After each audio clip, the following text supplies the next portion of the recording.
آج اس کی زندگی کا سب سے بڑا دن تھا۔ آج اسے اس کا من پسند شخص ہم سفر کی شکل میں ملنے والا تھا، وہ جسے اس نے ہمیشہ سے چاہا تھا۔ وہ سرخ جوڑے میں سجی کھڑکی کے باہر مسکراتے ہوئے دوستوں اور رشتہ داروں کا ہجوم دیکھ رہی تھی۔ اکبر ولا خوبصورت کمکموں کی زد میں تھا، ہر ایک کی آنکھیں اس شاندار تیاری پر رشک کر رہی تھیں۔ وہ آئینے کے سامنے کھڑی اپنے دوپٹے کو ٹھیک کر رہی تھی کہ ایک دم اکبر ولا میں سناٹا سا چھا گیا۔ ڈھول تاشے اب بجنا بند ہو گئے تھے کہ اچانک اس کے دروازے پر کسی نے دستک دی۔ اس نے پلٹ کر دروازے کی طرف دیکھا۔ کون؟ اس نے تجسس سے دروازے کو گھورتے ہوئے پوچھا۔ میں ہوں بیٹا۔ رخسار اکبر سپاٹ چہرہ لیے کمرے میں داخل ہوئیں۔ کیا ہوا ہے امی؟ ماں کا اترا ہوا چہرہ دیکھ کر اس کا دل عجیب ہونے لگا۔ کچھ نہیں، بہت خوبصورت لگ رہی ہے میری بیٹی دلہن بن کر۔ ان کی آنکھوں میں نمی امڈنے لگی تو خرم نے گہری سانس لیتے ہوئے رخسار بیگم کو اپنے بازوؤں میں بھر لیا۔ پلیز امی، میں رونا نہیں چاہتی، میرا میک اپ خراب ہو جائے گا۔ خرم اپنی آنکھوں میں ابھرتی نمی کو روکتے ہوئے مصنوعی مسکراہٹ ہونٹوں پر سجاتے ہوئے بولی، مگر نہ جانے کیوں اس کا دل بے حد گھبرا رہا تھا۔ چلو بیٹا، نکاح کا وقت ہو گیا ہے، نیچے سب انتظار کر رہے ہیں۔ رخسار بیگم نظریں چراتے ہوئے اسے شانوں سے تھامتے ہوئے اس کے ساتھ ساتھ چلنے لگیں۔ ہر طرف خوشی کا سما تھا، تمام مہمان، قاضی صاحب اور اشر سب اس کی آمد کے منتظر تھے۔ وہ لہنگا سنبھالتی اپنی والدہ کا ہاتھ تھامے لال اور سفید گلاب سے سجے اسٹیج پر بیٹھ گئی۔ درمیان میں گلابی رنگ کا نیٹ کا پردہ حائل تھا۔ وہ اس کے وجود کو دیکھ سکتی تھی، مگر اشر کا چہرہ صحرے کی اوچھ میں تھا۔ قاضی صاحب نے نکاح پڑھنا شروع کیا۔ اسے لگا جیسے اس کا دل سینے سے نکل کر ہتھیلی پر آ جائے گا۔ خرم اکبر بنت اکبر علی، کیا آپ کو عالیان خان فرزند منصور کاظم 1,00,000 حق مہر سکہ رائج الوقت اپنے نکاح میں قبول ہے؟ وہ لمحے بھر کو چھٹکی، اس کا سارا وجود منجمد ہو گیا۔ اس نے بھیگی پلکیں اٹھا کر اپنے باپ کی جانب دیکھا۔ باپ کی شرمندہ آنکھیں اس کے وجود کو اندر تک گھائل کر چکی تھیں۔ وہ کچھ لمحے ساکت پردے کے اس پار بیٹھے شخص کو گھورتی رہی۔ یہ میرے سپنوں کی تعبیر نہیں تھی۔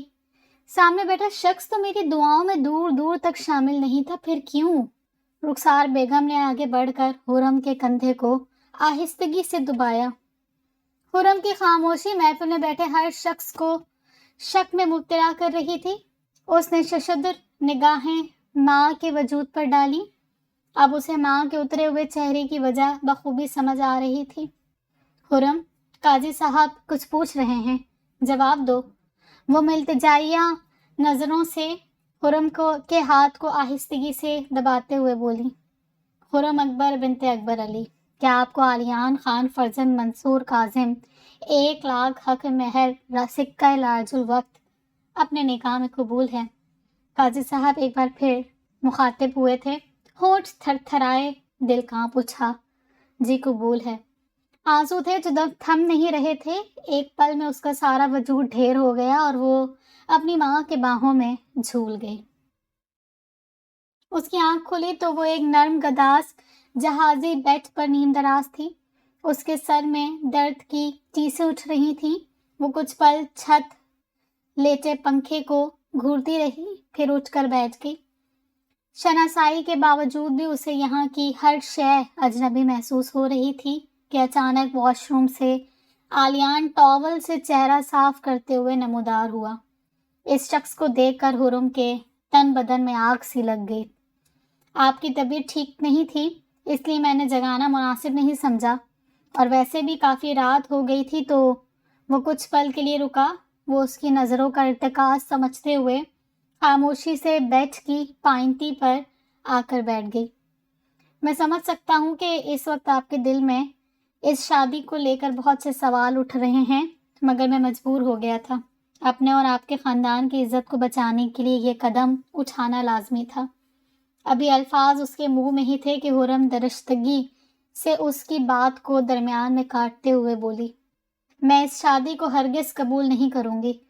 مجھے بس اتنا بتا دو کہ اشر کہاں ہے؟ وہ سراپا اس سوال بن گئی۔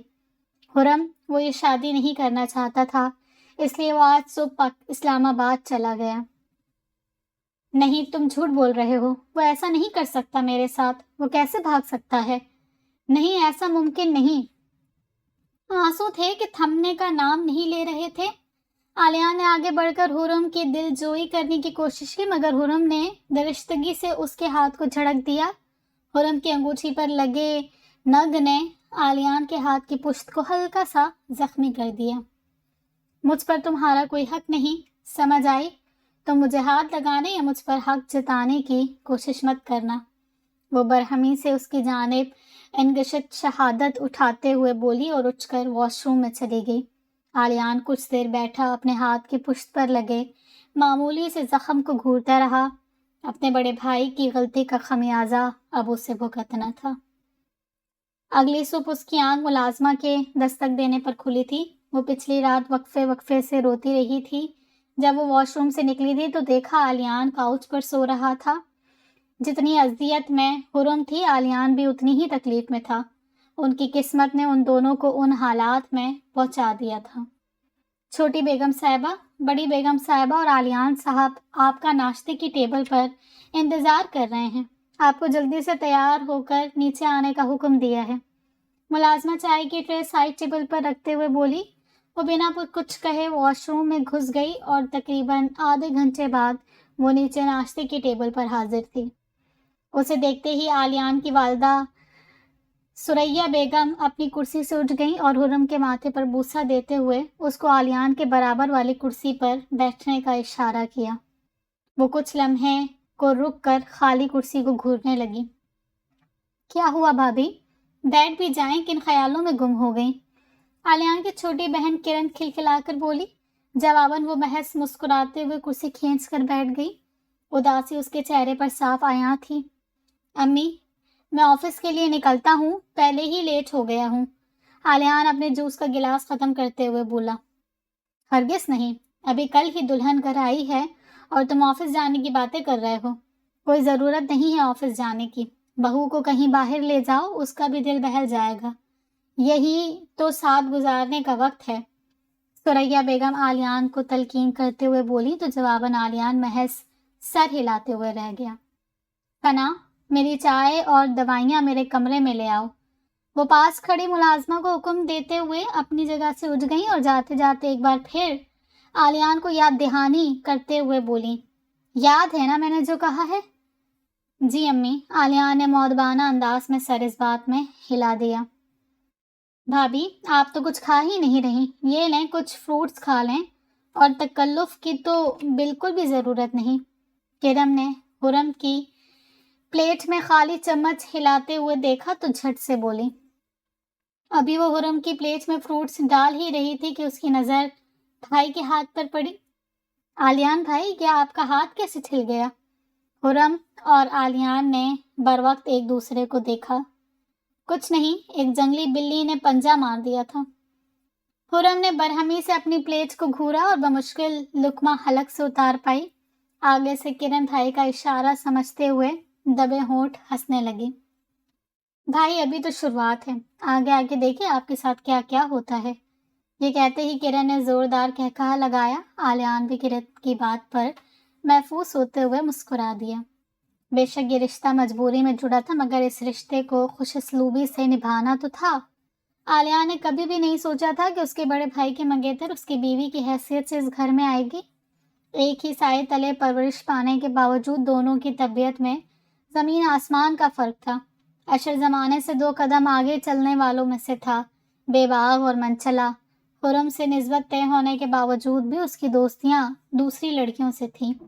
وہ جلدی شادی کرنے کے حق میں کبھی بھی نہیں تھا، مگر حرم کے والد اکبر علی کی خواہش تھی کہ وہ جلد از جلد اپنی اکلوتی بیٹی کو اپنی آنکھوں کے سامنے اپنے گھر کا ہوتے دیکھیں اور اپنے فرض سے سبکدوش ہو جائیں۔ اشر ان کے بچپن کے دوست منصور کاظم کا بیٹا تھا اور ان کا ایک دوسرے کے گھر کافی آنا جانا تھا۔ نہ جانے کب اور کیسے حرم اور اشر نزدیک آ گئے تھے۔ ان کی نزدیکی کوئی ڈھکی چھپی نہیں تھی اور دونوں فیملیز کو کوئی اعتراض بھی نہیں تھا۔ جب اشر کے والد نے رخصتی کرنے کی خواہش کا اظہار کیا تو بظاہر اشر نے کوئی رد عمل ظاہر نہیں کیا، مگر بارات والے دن وہ بنا بتائے اپنے دوستوں کے ساتھ اسلام آباد چلا گیا اور عالیان کو میسج پر تمام صورتحال آگاہ کر دیا۔ یہ سنتے ہی منصور کاظم کے پیروں تلے سے زمین کھسک گئی۔ یہ اشر کی مہربانی تھی جس کا خمیازہ عالیان کو زندگی بھر بھگتنا تھا۔ لندن جیسے آزاد ملک میں رہنے کے باوجود وہ اپنے مذہب، کلچر اور اپنے اصولوں کا پابند تھا اور کافی سلجھی ہوئی طبیعت کا مالک تھا، اور لندن سے پڑھائی مکمل کر کے آتے ہی منصور کاظم کا سارا کاروبار بہت اچھے سے سنبھال لیا تھا۔ شادی کے تقریباً ایک ہفتے بعد وہ آج پہلی بار آفس گیا تھا۔ ماں کی ہدایت پر وہ خرم کو باہر گھمانے پھرانے لے تو جاتا، مگر پورا وقت وہ دونوں ایک دوسرے سے بات تک نہ کرتے۔ اس کے مخاطب کرنے کے باوجود وہ عالیان کو پلٹ کر جواب تک نہیں دیتی تھی۔ اس کا یہ سلوک عالیان کی جانب غیر منصفانہ تھا، مگر اب کیا کر سکتے تھے؟ وہ چپ چاپ خاموشی سے اس کی بے رخی کو سہتا رہا۔ اس کے سوا اس کے پاس کوئی دوسرا آپشن بھی نہیں تھا۔ آفس سے واپسی پر گھر آتے ہوئے راستے پر اس کی نظر پھولوں کی ایک دکان پر پڑی۔ بے ساختہ اس کے ذہن میں خرم کا چہرہ ابھرا۔ اس نے گاڑی سائٹ میں پارک کی اور اس کے سابقہ رویے کو نظر انداز کرتے ہوئے ایک خوبصورت سا لال گلابوں سے سجا بوکے خرید لیا۔ وہ جب گھر آیا تو لاؤنج میں کرن اور سریا بیگم چائے سے لطف اندوز ہوتی خوشگپیوں میں مصروف تھی۔ عالیان کے ہاتھوں میں گلاب کا بوکے دیکھ کر سریا بیگم کے چہرے پر خوشگواری سی چھا گئی۔ وہ اپنے کمرے میں گئی ہے۔ ابھی وہ عالیان کے جھکے ہوئے سر پر ہاتھ رکھتے ہوئے رسان سے بولی۔ وہ بنا کچھ کہے بس مسکراتے ہوئے اوپر کمرے کی جانب بڑھ گیا۔ کمرے کے دروازے پر ہلکی سی دستک دے کر وہ اندر داخل ہوا۔ وہ ڈریسنگ ٹیبل کے سامنے کھڑی فراوانی سے اپنے بالوں میں برش پھیر رہی تھی۔ دونوں نے بر وقت ایک دوسرے کو دیکھا۔ خرم کو اپنے وجود پر اس کی مسلسل نظریں الجھا رہی تھیں۔ وہ اسے نظر انداز کرتے ہوئے کمرے سے باہر جانے لگی تو عالیان نے آگے بڑھ کر اس کا راستہ روک لیا۔ یہ کیا حرکت ہے؟ وہ برہمی سے بولی۔ مجھے تم سے بات کرنی ہے۔ وہ ملتجائیہ نظروں سے اسے دیکھنے لگا۔ کہو، اس نے بمشکل خود پر قابو رکھتے ہوئے کہا۔ تم جتنی اذیت سے گزر رہی ہو میں بھی اتنی ہی تکلیف سے گزر رہا ہوں۔ جو ہوا اس میں تمہاری طرح میرا بھی کوئی قصور نہیں ہے خرم۔ تم مجھے کس بات کی سزا دے رہی ہو؟ میں تمہارے جذبات بخوبی سمجھ سکتا ہوں۔ تم کس کرب میں ہو میں سب کو اس بات کا اندازہ ہے، ہم سب کو اس بات کا اندازہ ہے، لیکن یہ جو کچھ بھی ہوا یہ سب اللہ کی مرضی ہے۔ ہم کم از کم دوست تو بن سکتے ہیں۔ عالیان نے بنا لمبی چوڑی تمہید باندھے اپنی بات خرم کو تحمل سے بتا دی۔ وہ ایک امن پسند اور شانت مزاج کا انسان تھا اور خرم کی بے جا نفرت اسے بے چین کر رہی تھی۔ وہ آرام و سکون سے خرم کو سمجھانا چاہتا تھا۔ وہ اپنی بات مکمل کر کے کچھ دیر ٹکٹکی باندھے خرم کے کسی رد عمل کا منتظر رہا۔ خرم مسلسل اپنی کھلی ہتھیلیوں کو خاموشی سے گھورتی رہی۔ نہ جانے اسے کیا ہوا تھا۔ آنسوؤں کے قطرے ایک ایک کر کے اس کی ہتھیلی پر گرنے لگے۔ وہ دھندلی آنکھوں سے کھلی ہتھیلیوں میں اپنا نصیب ڈھونڈ رہی تھی۔ بچپن سے جس چیز پر اس نے انگلی رکھی تھی اکبر علی نے اس کے قدموں میں لا کر ڈھیر کر دی تھی، مگر آج وہ اپنے نصیب کے آگے خود کو بے بس اور لاچار محسوس کر رہی تھی۔ عالیہ نے نرمی سے اس کے رخسار پر ٹھہرا آنسو اپنی انگلی کے پور سے صاف کر دیا اور دوسرے ہاتھ میں پکڑا لال گلابوں سے سجا بوکے اس کی جانب بڑھایا۔ خرم کو لال گلاب بے حد پسند تھے، مگر اشر کو پھولوں سے سخت چڑ تھی۔ مجھے پھول بہت پسند ہیں، اس لیے راستے میں نظر پڑی تو تمہارے لیے لے لیے۔ امید ہے تمہیں اچھے لگیں گے۔ خرم نے نظر اٹھا کر پھولوں کے اس شاندار بوکے کو دیکھا اور پھر عالیان کو۔ جو کچھ بھی ہوا اس میں واقعی عالیان کا کوئی قصور نہیں تھا۔ اس نے آہستگی سے بوکے کو تھام لیا۔ اسے خرم کے اس رویے کی امید نہیں تھی۔ اسے لگا تھا وہ اس رات کی طرح پھر اس کا اپنی جانب بڑھتا ہوا ہاتھ جھڑک دے گی یا پھولوں کا بوکے سیدھا اس کے منہ پر مارے گی۔ شکر آپ نے گلدستہ میرے منہ پر نہیں مارا، وہ اسے چھیڑتے ہوئے مسکرانے لگا۔ جواباً خرم کے چہرے پر بھی ہلکی سی مسکان ابھری۔ ارے واہ میڈم، آپ مسکراتی بھی ہیں۔ وہ مزید اسے چھیڑتے ہوئے اپنی جگہ سے اٹھا اور ٹائی ڈھیلی کرتے ہوئے واش روم میں داخل ہو گیا۔ خرم کچھ لمحے ہاتھ میں پکڑے گلدستے کو دیکھتی رہی۔ ان تازہ گلابوں کی خوشبو اسے کچھ حد تک مسحور کر گئی تھی۔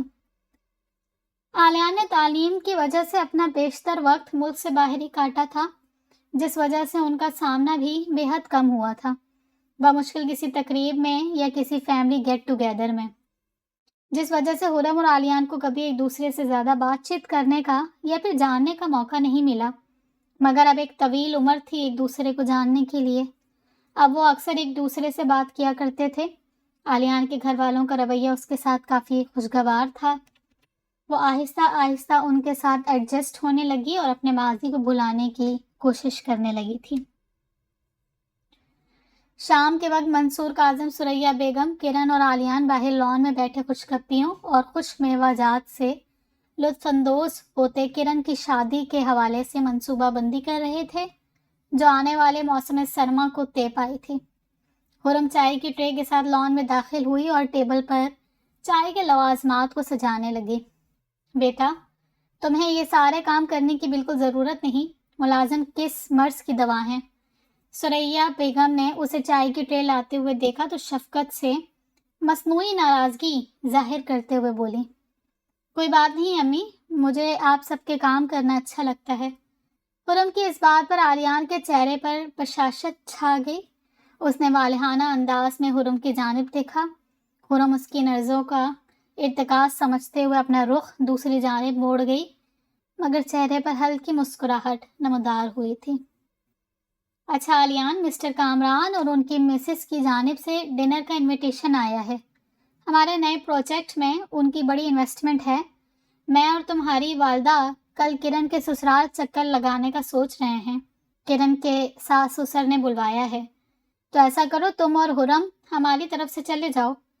اسی بہانے تمہاری ملاقات بھی ہو جائے گی مسٹر کامران سے، اور میری جانب سے معذرت بھی کر لینا، منصور صاحب رسان سے کہتے ہوئے دوبارہ ثریا بیگم کی جانب متوجہ ہو گئے۔ جواباً عالیان نے مدوانہ انداز میں سر کو جنبش دی اور خرم کی جانب دیکھا، جو غیر مؤثر انداز میں چائے کے گھونٹ بھر رہی تھی۔ وہ ابھی ٹاول سے بالوں کو سکھاتے ہوئے باتھ روم سے باہر نکلا ہی تھا کہ لمحے بھر کے لیے اس کی سانسیں ساکت ہوئیں۔ خرم کے وجود کے سامنے اسے اپنے پیر لڑکھڑاتے محسوس ہوئے۔ وہ سیاہ سلک کی ساڑی میں بلا کی حسین لگ رہی تھی، بالوں کو بلو ڈرائی کر کے شانوں پر پھیلائے ہوئے تھے اور چہرہ ہلکے میک اپ سے سجا ہوا تھا۔ کانوں میں ڈائمنڈ کے نازک سے ٹاپس اور گلے میں وائٹ گولڈ چین پہنی ہوئی تھی۔ وہ آج بے حد خوبصورت لگ رہی تھی۔ خرم نے عالیان کی محبت سے اپنی جانب دیکھتے ہوئے پایا تو وہ تذبذب کی کیفیت میں کچھ دیر یوں ہی کھڑی رہی، پھر اس کی نظروں کی تاب نہ لاتے ہوئے جھنجھلا کر بولی، کیا ہوا؟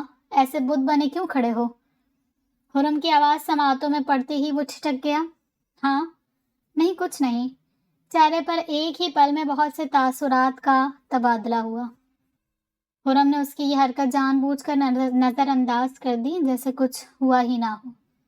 اسے اندازہ ہو گیا تھا کہ عالیان اپنی حرکت پر شرمندہ ہو رہا ہے، اور وہ خود بھی بہت نروس ہو گئی تھی۔ وہ دونوں تیار ہو کر آگے پیچھے چلتے پورچ تک آئے تھے۔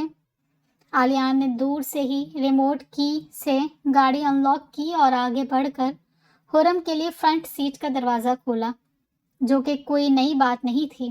پہلی بار جب ثریا بیگم کے کہنے پر وہ باہر گئے تھے اور عالیان نے خرم کے لیے فرنٹ سیٹ کا دروازہ کھولا تھا، تو جواباً خرم نے عالیان کو قہر برسانے والی نظروں سے دیکھا تھا۔ اس کے باوجود وہ اس طرح کے چھوٹے چھوٹے عمل خرم کے لیے کرتا رہتا تھا، جیسے کہ ڈائننگ ٹیبل پر بیٹھنے سے پہلے خرم کے لیے کرسی کھینچنا، یا پھر اپنی پلیٹ میں کھانا نکالنے سے پہلے خرم کی جانب چاولوں کی ٹرے بڑھا دینا۔ پہلے تو خرم کو اس کے یہ تمام عمل ڈھونگ اور ناٹک لگتے تھے، مگر وقت کے ساتھ ساتھ اس نے یہ بات نوٹس کی کہ عالیان کے والد منصور کاظم بھی اپنی بیوی ثریا بیگم کے لیے یہی ساری چیزیں کرتے ہیں۔ کبھی کبھی تو وہ محبت میں ثریا بیگم کو نوالے تک بنا کر کھلاتے تھے۔ اشر اور وہ جب بھی کسی ریسٹورینٹ میں گئے یا باہر سیر و تفریح کے لیے گئے تو اشر نے کبھی خرم کے لیے ایسا کچھ نہیں کیا۔ حالانکہ آریان کی بنسبت ارشد نے اپنا بھرپور وقت پاکستان میں اپنے گھر والوں کے ساتھ گزارا تھا، مگر بھائی ہونے کے باوجود دونوں کی تربیت میں زمین اور آسمان کا فرق تھا۔ اب حرم کو بھی آلیان کی یہ عادتیں بھانے لگی تھی۔ آلیان کی نظروں میں اس کی چاہت اور عزت اسے آہستہ آہستہ اپنا گرویدہ کر رہی تھی۔ کسی نے ٹھیک ہی کہا تھا، محبت کے بغیر گزارا ممکن ہے، مگر عزت کے بغیر سانس زہر بن کر دھڑکنوں میں اترتی ہے۔ یہ گھر کسی آلیان محل سے کم نہیں تھا۔ شہر سے دور ایک پرسکون حصے میں اعلیٰ طرز پر تعمیر شدہ یہ گھر اپنی ایک شان رکھتا تھا۔ بیرونی دروازے کو پار کر کے گاڑی پورچ میں آ کے رکی۔ ملازم نے آگے بڑھ کر گاڑی کا دروازہ کھولا۔ سیدھے ہاتھ پر ایک خوبصورت سا لان تھا۔ پھول پتوں کی چمک بتا رہی تھی کہ اس گھر میں رہنے والے افراد گارڈننگ کے شوق رکھتے ہیں۔ ملازم مؤدبانہ انداز میں ان کو مین دروازے سے گزارتا ہوا گھر کے اندر لایا اور آگے بڑھ کر شیشے کا خوبصورت سا سلائڈ ڈور دھکیلتا ہوا ڈرائنگ روم میں داخل ہوا۔ بڑے بڑے جہازی سائز کے سفید رنگ کے صوفے اور اس پر گولڈن رنگ کے کشن سجے ہوئے تھے۔ درمیان میں شیشے کی ٹیبل تھی۔ مین وال پر مسٹر کامران کی ایک شاندار وال سائز کی تصویر لگی ہوئی تھی، جس میں وہ کافی روبدار اور جاذب نظر شخصیت معلوم ہو رہے تھے۔ دوسری دیوار پر بہت سے نامور پینٹرز کی مشہور پینٹنگز لگی ہوئی تھی۔ ملازم ان دونوں کو ڈرائنگ روم میں بٹھا کر اندر اطلاع دینے چلا گیا۔ تقریباً 5 منٹ بعد Mr and Mrs Kamran drawing room میں تشریف لائے تھے۔ مسٹر کامران نے گرم جوشی سے آلیان سے مصافحہ کیا۔ ابو سے جتنا سنا تھا آپ کی شخصیت اس سے کافی بڑھ کر ہے۔ آلیان نے ستائش بھرے لہجے میں ان کی تعریف کی۔ وہ ان کی پرسنالٹی سے واقعی متاثر ہوا تھا۔ مسٹر کامران خاندانی ذمہ دار تھے اور بہت مشہور بزنس مین بھی۔ انہیں اپنے آباء و اجداد سے بڑا لگاؤ تھا اور اپنی زمینوں اور لوگوں سے پیار بھی۔ اس لیے انہوں نے شہر کے شور شرابے سے دور شہر کے باہر اپنا گھر بنایا تھا۔ آلیان کی تعریف پر جواباً کامران صاحب نے مسکراتے ہوئے اس کے شانوں کو تھپتھپایا۔ وہ سب خوشگپیوں میں مصروف تھے جب ملازم ڈرائنگ روم میں داخل ہوا۔ سر کھانا ٹیبل پر سرو کر دیا ہے۔ وہ مؤدبانہ انداز میں ہاتھ باندھے ہوئے کھڑا تھا۔ چلیں پھر باقی کی باتیں ڈنر ٹیبل پر ہوں گی۔ یہ کہتے ہوئے مسٹر کامران اپنی جگہ سے اٹھ کھڑے ہوئے۔ باقی سب ان کی تقلید میں اپنی جگہ سے اٹھ گئے۔ ٹھیک 5 منٹ بعد سب ٹیبل پر موجود تھے۔ آلیان نے آگے بڑھ کر حرم کے لیے کرسی کھینچی، جس پر وہ اپنی ساڑی کا پلو سنبھالتے ہوئے پرجمان ہوئی۔ آلیان کو محبت میں اپنی بیوی کے لیے کرسی کھینچتے ہوئے دیکھ کر مسز کامران نے مسٹر کامران سے گلہ کیا۔ آپ کو سیکھنا چاہیے آلیان سے۔ حرم، یو آر ویری لکی کہ تمہیں آلیان جیسا شوہر ملا ہے، ورنہ آج کل کے شوہروں کو تو بار بار احساس دلانا پڑتا ہے۔ انہوں نے آنکھوں سے مسٹر کامران کی جانب اشارہ کرتے ہوئے کہا اور اپنی ہنسی ہونٹوں کے درمیان دبا لی۔ جواباً مسٹر کامران نے فلک شگاف قہقہا لگایا۔ دیکھا آلیان، یہ عورتیں بہت ناشکری ہوتی ہیں۔ ان کے نام اپنی پوری زندگی کر دی، مگر ان کو گلہ ہے کہ میں نے ان کے لیے کبھی کرسی نہیں کھینچی۔ واہ بیگم، کیا خوب قیمت لگائی آپ نے میری محبت کی، وہ شانے اچکاتے ہوئے بولے۔ ہر شخص کا اپنا انداز ہوتا ہے اپنی محبت کو جتانے کا، مقصد بس محبوب کو خوش کرنا ہوتا ہے۔ آلیان نے چاولوں سے بھری پلیٹ میں چمچہ گھماتے ہوئے کہا۔ صحیح کہا آلیان تم نے۔ بھائی وہاں ماننا پڑے گا، منصور صاحب نے بہت اچھی تربیت کی ہے اپنی اولاد کی۔ حرم اس پورے واقعے کے دوران خاموش تھی، مگر چہرے پر بشاشت تھی۔ اسے بے ساختہ اپنی قسمت پر رشک ہوا۔ زندگی میں کچھ چیزیں واقعی اچھے کے لیے ہوتی ہیں۔ کھانا کافی خوشگوار ماحول میں کھایا گیا۔ حرم کم گو تھی، مگر گاہے بگاہے گفتگو میں حصہ لیتی رہی۔ بزنس کے حوالے سے کم ہی بات چیت ہوئی، کیونکہ مسز کامران کو کھانے کے درمیان بزنس سے متعلق کوئی بھی گفتگو پسند نہیں تھی۔ چائے کے بعد آلیان نے گھر واپس چلنے کی اجازت طلب کی۔ میرے خیال سے اب ہمیں چلنا چاہیے، کافی دیر ہو گئی ہے اور موسم بھی خراب ہے، شاید بارش ہو جائے راستے میں۔ آلیان نے فکر مندی سے کلائی پر بندھی گھڑی پر نظر ڈالی۔